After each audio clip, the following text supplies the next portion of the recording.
بسم الله الرحمن الرحيم الحمد لله رب العالمين والعاقبة للمتقين والصلاة والسلام على أشرف الأنبياء والمرسلين وعلى آله الطيبين الطاهرين وأصحابه الغر الميامين ثم أما بعد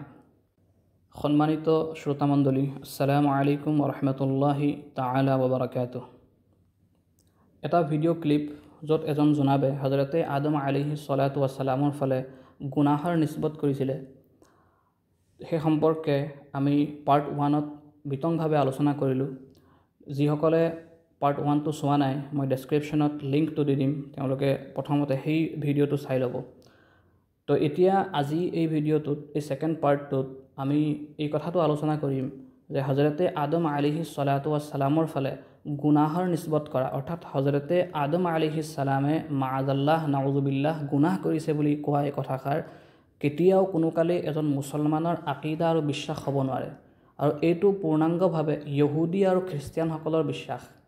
এইটো ইহুদীৰ আকীদা হয় আৰু খ্ৰীষ্টিয়ানসকলৰ আকীদা হয়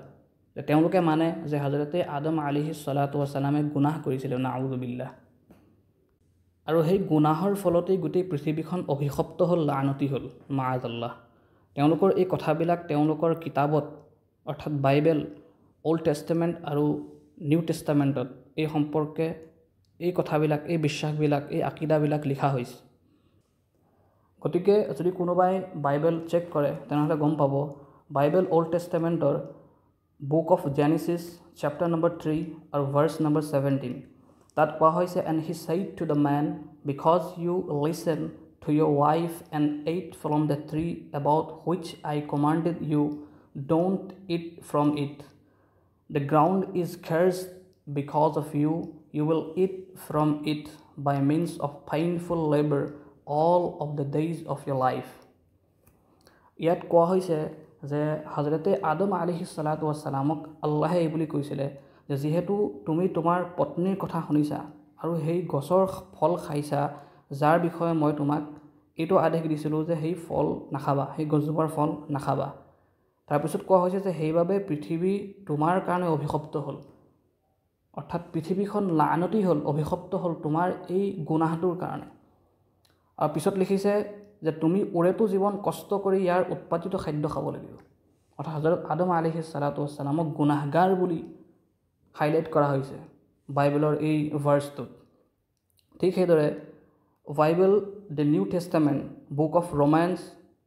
চেপ্টাৰ নম্বৰ 5 আৰু ভাৰ্ছ নম্বৰ 12 তাত কোৱা হৈছে therefore just as sin entered the world through one man and death through sin in this way death spread to all people because all sinned তো এই ভাৰ্ছটোত কোৱা হৈছে যে হেয়ে যিদৰে এজন মানুহৰ দ্বাৰা পাপ পৃথিৱীত আহিল অৰ্থাৎ ইয়াত এজন মানুহৰ দ্বাৰা বুলি যিটো ইশাৰা কৰিছে এইটো হযৰতে আদম আলাইহিস সালামৰ ফালে ইশাৰা দিছে তাত কোৱা হৈছে যে যিদৰে এজন মানুহ অৰ্থাৎ হযৰত আদম আলাইহিস সালামৰ দ্বাৰা পাপ আৰু গুনাহ পৃথিৱীত আহিল আৰু গুনাহৰ ফলস্বৰূপে মৃত্যু আহিল তেনেদৰে মৃত্যু সকলো মানুহৰ মাজত ব্যাপ্ত হৈ গ'ল ফেলি গ'ল স্প্ৰেড হৈ গ'ল কাৰণ সকলোৱে পাপ কৰিছিল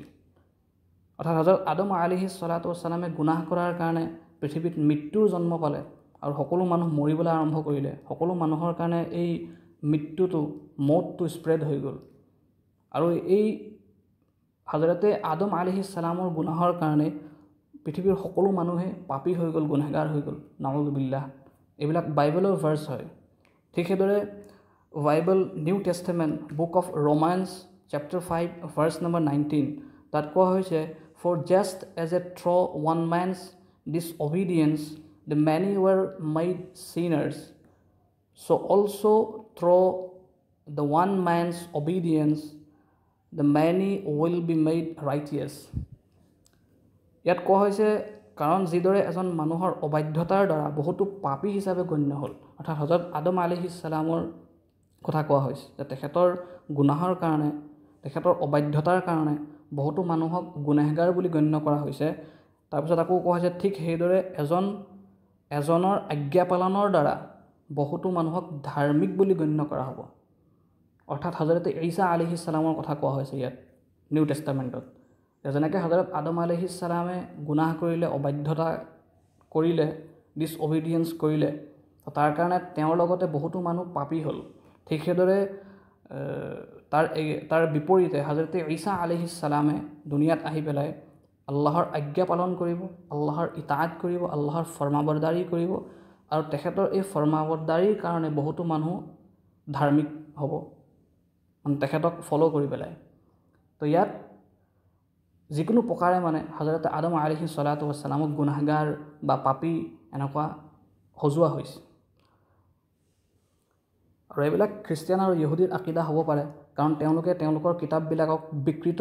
অৱস্থাত এতিয়া লৈ আনিলে। তেওঁলোকে নিজৰ কিতাপবিলাক খুবেই তাহৰিফ কৰিলে, খুবেই বিকৃত কৰিলে তাৰ ভাৰ্ছবিলাকক। আৰু এইটো মোৰ কথা নহয়, কোৰাণত আল্লাহ তাবাৰক ৱ তাআলাই কৈছে, আফাতাতমাউনা আন ইউমিনু লাকুম ওয়ালাকাদ কানা ফাৰীকুম মিনহুম ইয়াসমাউনা কালামাল্লাহ থুম্মা ইউহাৰৰিফুনাহু মিন বা'দি মা আকালুহু ওয়া হুম ইয়ালামুন। সূৰা বাকাৰাৰ ৭৫ নম্বৰ আয়াতত আল্লাহ তাবাৰক ৱ তাআলাই এষাৰ কথা কৈছে যে তোমালোকে এইটো আশা কৰিছা নেকি সেই ইহুদীবিলাকৰ পৰা যে সিহঁতে তোমালোকৰ কথা শুনি ইমান লৈ আহিব? সিহঁতৰ এটা দলে আল্লাহৰ কালাম অৰ্থাৎ আল্লাহৰ বাণীবিলাক শুনে, আৰু তাৰপিছত সিহঁতে অনুধাৱন কৰে যে এইটো হক হয়, এইটো সঁচা হয়। তাৰপিছতো জানি বুজি সিহঁতে আল্লাহৰ সেই বাণীবিলাক, আল্লাহৰ সেই ভাৰ্ছবিলাকক বিকৃত কৰি পেলায়। ইউহাৰৰিফুনাহু, সিহঁতে তাহৰিফ কৰে সিহঁতৰ কিতাপত, অৰ্থাৎ তৌৰাত, ইঞ্জিল যিবিলাক সিহঁতৰ কিতাপ আছিলে, আসমানী কিতাপ, এতিয়া যিখন বাইবেল অল্ড টেষ্টামেণ্ট আৰু নিউ টেষ্টামেণ্ট বুলি তেওঁলোকে দাবী কৰে, তো সেইবিলাক তাহৰিফ শুদা হয়, অৰ্থাৎ বিকৃত কিতাপ হয় তেওঁলোকৰ। তো তেওঁলোকৰ যিবিলাক আকিদা আৰু বিশ্বাস আছে সেইবিলাকো বিকৃত। গতিকে এজন মুছলমান হিচাপে আমি কেতিয়াও এইটো আকিদা ৰাখিব নোৱাৰোঁ যে হজৰতে আদম আলাইহিছ ছলাতু ৱাছসালামে গুনাহ কৰিছিলে। তো এজন মুছলমান হিচাপে আমাৰ আকিদা কি হয় আম্বিয়া আলাইহিমুছ ছলাতু ৱাছসালাম সম্পৰ্কে? এই সম্পৰ্কে হজৰত মৌলানা ইদ্ৰিছ কান্ধলৱী ৰহমতুল্লাহি আলাইহিয়ে মাৰিফুল কোৰাণ তেখেতৰ এখন তফছিৰ আছে, তাৰ প্ৰথম খণ্ডৰ 125 নম্বৰ পেজত তেখেতে ইছমতৰ 135 নম্বৰ পেজত তেখেতে ইছমতৰ অৰ্থ লিখিছে, আৰু তেখেতে কৈছে যে ইছমতৰ অৰ্থ হৈছে এনে এক পবিত্ৰতা আৰু নিৰ্মলতা য'ত ব্যক্তিগৰাকীৰ বাহ্যিক আৰু আভ্যন্তৰীণ দুয়োটা অৱস্থাকে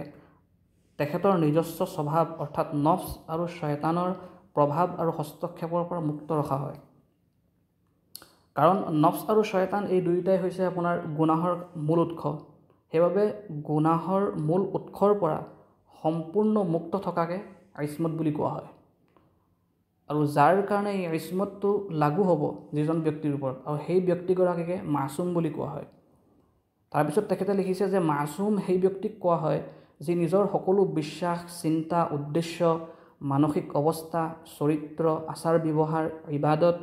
ব্যৱসায়, কথা বতৰা আৰু আচৰণত নিজ স্বভাৱ অৰ্থাৎ নফছ আৰু শয়তানৰ দ্বাৰা পৰিচালিত হোৱাৰ পৰা সুৰক্ষিত থাকে। তো সেইজন ব্যক্তিকে মাছুম বুলি কোৱা হয়। অৰ্থাৎ আম্বিয়া আলাইহিমুছ ছলাতু ৱাছসালাম সকলক আল্লাহ তাবাৰক ৱ তাআলাই আল্লাহৰ বিশেষ অনুগ্ৰহৰ ছায়াৰ তলত ৰাখে, আৰু আল্লাহে তেওঁলোকক খুবেই সুৰক্ষিত কৰি ৰাখে।